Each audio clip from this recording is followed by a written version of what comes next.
Fire Emblem Heroes. Avast ye land lovers. Special heroes devout. I love that. There he is. I wish for the flames to grow hotter still. But you're a captain and flames burn down ships. Seas, Sheer, Lance, Bonfire, Defense, Res, Ideal, Crafty Fighter, Serder's Portent. It's not Serder's Menace, it's something new. I'll take it all.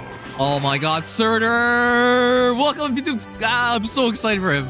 Sea Shadow. Sure, a pirate festival may be a delight for the senses, but is it in good taste? They sell a red flying beast unit. Crossbones, Claw, Glimmer, attack speed so 4, SD near trace, stall ploy. Whoa, whoa, whoa. I need to see what that does. Where's the treasure? I like how as a Raven he still has his cute hat. Yeah, Naesala's gonna be amazing. There are his stats, but we already knew them from yesterday. But now it's in English. Vika! See Dark Wing. Lagoos and Bayork, all smiling together. This is a sight I'm happy to have seen. I'm happy Vika's in the game. Our 4-star Emote hero has speed, res, solo, sabotage, attack, and of course, as a beast unit, has a perf weapon. Don't value your life. She's still so pretty. That was a pretty hard hit, actually. And there they are. Playing pirates. Fun, isn't it? Careful now. It should have been dual Camilla, to be honest, because Hinoka as the lead unit seems a bit weird. 108 damage. These values don't even make sense. She's going to be effective against armor and flying, right? So, dual skill, attack speed plus 6 unit and flying allies into 3 rows and 3 columns. Okay, that's how she got attack speed plus 6. There's something else to it, but we'll read it later. I could get used to this. Really? Why did we not have dual Camilla? Hinoka doesn't seem like she's happy about this. It just seems like they made a better archer Hinoka. 123 damage output's crazy. Say that again, boy. What's all this squawking? Alright, I'm really excited because Vika's our demoted hero. And our free hero is... Oh yeah, we already knew. Vika, See Dark Wing is also available as part of the 4-star focus. It is starting on August 5th and goes until September 4th. Alright. And the dual skull inflicts gravity. Oh, that makes perfect sense. It's just like Camilla. Brave Camilla. It makes sense. Okay. Fair enough. If they are going to do returning themes like this one and child units, I hope they continue more Plegian theme for more characters as well. Yeah, Plegian Banner. I mean, I think all girls look amazing in the Plegian Banner, but that would be a good pick as well to continue on in the future. Now that we have pirates, ninjas, we're just missing robots and space cowboys. All right, we'll see. Sport Fest would be interesting, and you guys gotta remember some banners are just one-offs, but nice to see it's back. Part of the Red Sky with his lava shark, Serder. His artist is Sotaro. Armored Lancer. All right, my guy has Sea Seer Lance, which is special trigger cool and count -1 if foe initiates combat or if foe's HP is over 75% at start combat. Inflicts attack defense -6 on foe during combat, and also if foe can make a follow-up attack, reduces damage from... Oh! If foe can make a follow-up attack, reduces damage from foe's first attack during combat by 75%. Welcome back, Gustav. Isn't that just Gustav's ability, chat? That is such a great ability. That automatically makes him one of the best savior heroes in the game. But will you give him a savior skill, considering Serder's Portent? At start turn, if units within 4 spaces of foe, it's expanded range. It used to be only 2 ranges. 4 spaces of foe inflicts attack, speed, defense, res, -5 on closest foes to the next actions, and grants attack, speed, defense, res, +5 to unit for 1 turn. It is an improved Serder's Menace. There's no longer damage, but the range has been greatly increased. Is that worth it? 20 damage also just meant he was a really scary dual phase unit, because once Serder's Menace dropped, he was just going to get the kill. All right. We don't know his stats yet, unlike everybody else, but he's the hero I'm looking forward to the most. He also has defense res ideal, which is just going to make him impenetrable. We already theorized he's going to have 40-odd defense, like 45, 46 defense, just like Benny. But his res is probably going to be even more impressive, and he's going to be more min-max than Benny is what we expect. Serder's Menace is threatened, and his actual menace is called Serder's Portent. It's a real menace skill. You're right. This is a real menace skill. That's funny. Serder's menace is not a menace skill. It's a threat skill. But Serder's portent doesn't say menace, but it is a menace skill. That's a nice pickup. I didn't realize that. All right. Anyways, slaying weapon, slaying lance is really impressive, especially because of the damage reduction as well as attack defense -6. It just reminds me of Gustav, but that is really good. Bonfire is now at 2 cooldown. Crafty Fighter, if units HP is over 25%, which is better than Vengeful because it's guard and a better threshold. Now, you don't have the extra cooldown, but the extra cooldown on your hits are kind of awkward. Has always been kind of awkward. And foe initiates combat, unit makes a guaranteed follow-up attack and inflicts special cooldown charge -1 on foe per attack, aka guard. He also has defense res ideal, which of course can give you defense res up to 9 so long as you're 100% HP and bonuses active, which he can do pretty easily. Serder's portent is going to generate the bonuses, dropping their attack, speed, defense, and res, increasing your attack, speed, defense, and res. That's a swing of 10 stats pretty easily, which means your defense res ideal is likely to be fully enabled at 9 and 9. This guy's insane, chat. Because if you increase your defensive res by 5 and drop their attack by 5, that's essentially 10 points. Defense res ideal is another 9 points, and CC or Lance is another 6 points. Holy crap. That's a swing of 25 points, essentially. Wow. He essentially can get like plus 25 defense and res with the defense res ideal and Serder's portent activated. And of course, if they can make a follow-up attack, he gets reduced damage from the foe's first attack by 75%. That is kind of absurd. Okay. And he also has guard. Okay, easily one of the best defensive lancers in the entire game. It's not like he had much competition. It was basically just Benny at that point at 185 BST. Now, I guess Rudolph is really good, and we have other good defensive lance units like Gotri, for example. But Serder's on another level. This is easily your best defensive lance armor hero. I think, however, he is a good user of savior skills as well because of his damage reduction. We'll see how people develop him. Next, we have Naesala. He looks amazing. Naesala, of course, we already have him as a free-to-play hero in the pool, in the Grill pool as a 4-star blue beast, flying beast unit. But now he's a 5-star and he's a pirate, which is much more fitting for him. All right, he has Crossbones Claw, Glimmer, Attack Speed Soul 4, SD Near Trace, and Stall Ploy 3. So before we even start this, let me give you his stats. He has 42 HP, 53 attack, 43 speed. I think it's 24 defense and 25 res. Now, that's with all his kits there, so it's not 100% his actual stats, but his base stats with his kit is pretty good. 53 attack, 43 speed is the standout thing at base. Now, Crossbones Claw is slaying. Special trigger cooldown cap -1. If unit's not adjacent to an ally, that's easy. He already has attack speed solo 4, so you want to be solo anyways. Inflicts speed defense -6 on foe and neutralizes effects that prevent units follow-up attacks during combat. Partial null follow-up is nice. And of course, speed defense -6 and slaying. That's just a good combination. Additionally, if unit is not adjacent to an ally and unit initiates combat, while transform, unit can make a follow attack before foe can counterattack. He has reverse desperation. Well, it's not reverse desperation. It's just if you transform, you have desperation. That's crazily good. He's just like Tibarn.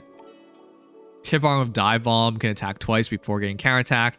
Whereas with Crossbones Claw, it's the same idea. That's pretty cool. All right. I like that. I dig that. That's actually 4 really good abilities. And of course, as a beast unit, flying beast unit, he can transform, get attack +2, and move 1 extra space. That's a really good claw. It has a lot of abilities. So to sum it up, slaying ability, speed defense -6, and your opponent cannot prevent follow-up attacks. Additionally, if you transform and you're not adjacent to anybody, you can make a follow attack before the foe can counterattack. That is just a really good kit. He also has Glimmer, attack speed solo 4, which you guys already know, attack speed +7 during combat, so as there's solo, SD Near Trace, speed defense -3 on foe during combat, very, very nice. At all times, you have 1 extra movement, which is funny because if they're right in front of you, you can attack and back off with like 4 movement or something, like crazy. But yeah, SD Near Trace is always really good, improves his damage output even more. All right, Stall Ploy. At start of turn, inflicts stall on foes in cardinal directions with HP under unit's HP. Stall. If unit can move 1 extra space, converts that effect into restricts movement to 1 space through its next action. Bruh. If unit can move 1 extra space. Isn't this just killing Legendary Sigurd? Stole Ploy is the new counter to L. Sigurd Pog. That is so funny. It feels like IS realized how broken Legendary Sigurd is, and they're doing some quick fixes, hot fixes. But again, like, you create a problem and then we have to like pull a hero to fix it. It's panic movement, right? If you get extra... The thing is, there aren't very many heroes that give you extra movement. There are heroes such as Annette, rare. Legendary Azura, not so rare, but still, you know, kind of rare. And then, of course, flying beast units that transform 1 extra movement, kind of rare still. The most frequent one, I would say, is Legendary Sigurd. I see him more than all those other situations combined. Legendary Sigurd, I see multiple times every win season. So stall play is really meant to shut that stuff down. Interesting. I like that. But again, if we have to pull for it to get it, it's kind of rough on the players. And even then, it's so conditional. It's just for Sigurds, basically. I'm not sure if we really need this. With the new safety fence coming out, we might be able to deal with Sigurds way better and not necessitate anything like this. And again, Naesala's a really strong unit. You can, I guess you can get 2 things off of him. You can get Trace and his C skill, but that's definitely inheritable. We'll see, but yeah, that's a rough one to go for. C, Dark Wing, Vika! Perilous flying beast unit. She still looks so stunning. Ebon, Pirate Claw, grants res +3 at start of turn if any foe's res is under unit's res and that foe is adjacent to another foe. Inflicts defense res -7 on that foe through next actions. Does she have adaptive damage? Defense res -7. At start of combat, if foe's HP is over 75%, grants attack speed res +5 to unit during combat. 3 stats plus, but nothing to improve her defense. Interesting. And then it's the standard transformation. Huh? Chad, isn't that a bit weird?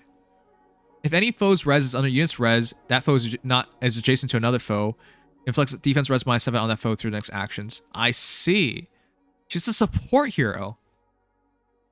So Ebon Pirate Claw is supposed to be used with Sabotage Attack. A support Carlist Beast unit. I guess she's gonna be like Valoria, right? Like, you really enable your team, or in Valoria's case, 1 hero, and then you can do some really cool stuff. That's attack, defense, res -7, essentially. Huh.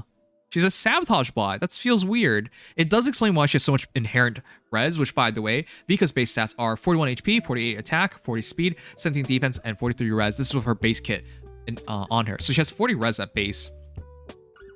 So that's interesting. At the very least, her claw still provides herself with some benefits if she transforms 1 extra movement, attack +2, additionally, attack +5, speed +5, res +5, so long as your foe's HP is over 75%. So it's not a bad claw overall, because it provides you a bunch of stats. But it's not crazy. Interesting. She's supposed to be... If you run her, she's supposed to be sabotage, attack, defense, and res. And if we ever get a sabotage speed seal or something, she'll just sabotage everything. Interesting take. That does hurt her, though. I wanted her to be able to stand on her own 2 feet and be, like, very dangerous. But instead, she's a better specialist in terms of, like, taking down certain matchups and then just focusing on debuffing the enemy teams. Speed, res, solo, and sabotage attack. One of them is going to demote. Most likely sabotage attack. So at least she's good fodder for that reason. But yeah, that's interesting. I thought she was going to be After better. After busted chill skill, I feel like sabotage is pretty inefficient at inflicting debuffs now. Yeah, because Gunther can chill like the entire team, even if they're like not alone. So it's harder to dodge her or chills. So I get it. That's why I also think it's a bit underwhelming. It's a bit weird to have a... It's unique in that respect, but it's a bit weird to have a beast unit that's just supposed to be a debuffer. All right, dual Hinoka. I really think it's supposed to be dual Camilla because Camilla seems to be the one who's having more fun. And she dresses up way better than Hinoka. Hinoka, I like the dressing of both of them, but I think Camilla's got this down way better. So I guess they didn't want to like bring back the memes about we're making 1 billion Camillas and made it Hinoka instead. Anyways, Green Archer flying. So she's gonna be really, really good because we've already seen what she can offer up in the trailer itself. Scary unit. She has, really quickly, chat, her base stats are 57 attack, 39 speed, 23 defense, 23 res, as well as 40 HP. It's a solid unit, but her speed's on the lower end. Huh. There must be a reason for that. Well, she has SR far trace and attack speed push. Anyways, Mermaid Bow, effective against flying and armor foes, just like Bow Hinoka. We already knew that. That's why we think she's going to be the better Bow Hinoka. Now, she's not colorless anymore, but there's a reason why she's not colorless. Grants attack +3 at start of combat if unit's HP is over 25%, grants attack speed +6 to unit during combat, and calculates damage using lower foe's defense or res. And also, if units initiates combat, unit speed over foe's speed, and unit has weapon triangle advantage, unit attacks twice. That's what we're talking about. It becomes a variable brave bow weapon. Wow. This is a really strong weapon. Double effectiveness. I mean, all bows are effective against flyers, but armor foes as well. Attack +3. Additionally, if your HP is over 25%, attack speed +6. That's 3 abilities already. And then you calculate damage using lower foes defense or res. So she's like a flying, like she's like Blunty Impala in that way, right? Targeting lower defense or res. That's really potent and catches people off guard a lot of times. It really jacks your damage up. So her attack isn't bad, right? It's like 57, which is pretty good, but this really exemplifies it. So, and then additionally, if unit initiates combat and unit speed is over foe speed, and unit has weapon triangle advantage, unit attacks twice. So any blue unit she can quad as long as she outspeeds them. And now, while her base speed is kind of low at 39, if her weapon adds 6, or if attack speed push adds 7, and SR Far Trace adds another 3, that's a lot of extra speed. That's additional 16 speed. And of course, she has her harmonic skill to add another attack speed +6. You can trigger that mermaid bow really easy. It doesn't grant color advantage against colorless foes. Not enough. Edelfar quad counter. Oh yeah, it doesn't work on Edelgard, you're right. Because she doesn't have weapon triangle advantage. Okay, if she can get 2 shots in, it would work, but the thing is she won't be able to get 2 shots in. Ah, yeah, there's no way to fully enable the bow against a hero like Fallen Edelgard. I guess she can finish Fallen Edelgard off once you break through the armor wall. I think she can hit hard enough. Again, her base attack is 57, and with Mermaid Bow +6, attack speed push at 7, ISR Far Trace at 3, defense res rain at 4, and targeting lower defense and res, her first shot does a lot of damage. So if you can get through the armor wall and just get a full shot on Fallen Edelgard, I think you can one-shot her. Because you're targeting Fallen Edelgard's lower stat, which would be res. So her attack defense ideal, or the rare occasional attack speeds, attack defense solo Fallen Edelgards, are no issues for her. I think she can take it if you can get past armor wall. Anyways, the rest of the kit is pretty self-explanatory. Harsh Command is great fodder, neutralize target allies' penalties, and if they have a negative stats effect or negative stats, it becomes a bonus instead. And of course, SR Far Trace, any remaining movement gets to be used to retreat. I like how she's dropping so much res, right? SR Far Trace, and then defense res rain, dropping res by up to 7, and then defense by 4, drops their speed by 3. This is a pretty good unit, a lot of stats and some unique features. This is probably your best blue hero killer in the entire game then, because she should be able to outspeed most things. Anyways, defense res rain is not good fodder. Not very many heroes would use it very well. I think Pala uses it well, for example, but that's about it. Valentin Pala, not a lot of heroes use this well. Flying Dragons technically can use it well, but if you have, say, Legend Grima, why would you just not use Speed Res Rain, which she comes with, right? So, as for the rest of this, SR Far Trace is a really good fodder skill for a lot of heroes. Same with the attack speed push 4. You can basically get attack speed push 4, SR Far Trace on a mage cav, such as Owen, and only Owen, for example, and nobody else. No one should mention anybody else. I also think Erica would not be so bad for this. And those are the only 2 mage calves I am aware of that are... anyways, we're going to move on. So, yeah. Don't do a speed Reinhardt. Anyways, Hinoka is pretty impressive. I think she's the best blue killer in the game. Yeah, it says so here. 40 HP, 57 attack, 40 speed, 23 defense, and 23 res. Best blue killer in the game. But that's a very weird thing you want to specialize in. Anyways, her dual skill's not bad at all. Attack speed +6 to unit and flying allies within 3 rows and 3 columns. Pretty big range, and they can move 1 extra space. That's nice. So she kind of gives you a bit of a... yeah, to unit and flying allies. So she's kind of like dual Ephraim, but except for flyers. Interesting.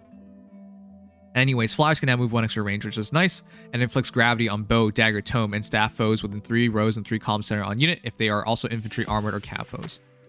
So if they're ranged, they can't move extra, but if they're not ranged, they continue to move. But that's interesting. That might be good for helping you bait. Helping you bait with like savior units. I like that actually. It's a variable gravity, but it triggers very easily. You just use this and it drops gravity on a bunch of units. I think they're really trying hard to break down Legendary Sigurd lines right now. And this is definitely a tool you can use. Though, of course, they'll probably have dual hindrance. All right, not a bad dual skill. I like it. I think for Arena Assault, that'd be extremely useful. But 3 rows, 3 columns isn't the biggest range. Let's see. It is pretty big, but it's not the biggest range. But yeah. I think in conjunction with like the safety fence we're gonna get, it probably works out to stop those teams. But yeah. Man, isn't that chat? Isn't that a bit fraudulent? Isn't that a bit fraudulent? Every single time they've shown us her quadding, it's been on blue units. So we're just like, oh wow, she can have a variable quad. It is a variable quad, just on blue units. So it's not nearly as exciting as if like, you know, she could use it on everybody. All right, guys, that is your banner. Let me know what you guys think. Overall, I think it's good because it introduces a lot of top tier fodder. Vika is a bit disappointing. I didn't want her to be a support unit, but still Vika, and I love her. And I think Naesala is good. I think Serder is good, and obviously Hinoka is good. Hinoka has one of the weirdest titles in the game, I think, but I think she's possibly the best blue killer in the game. But that's a weird thing to be like a specialist in. If you're a green, you're already a really good blue killer, right? So do you really need the best possible blue killer? I guess we'll see. But that is your banner. Let me know what you guys think.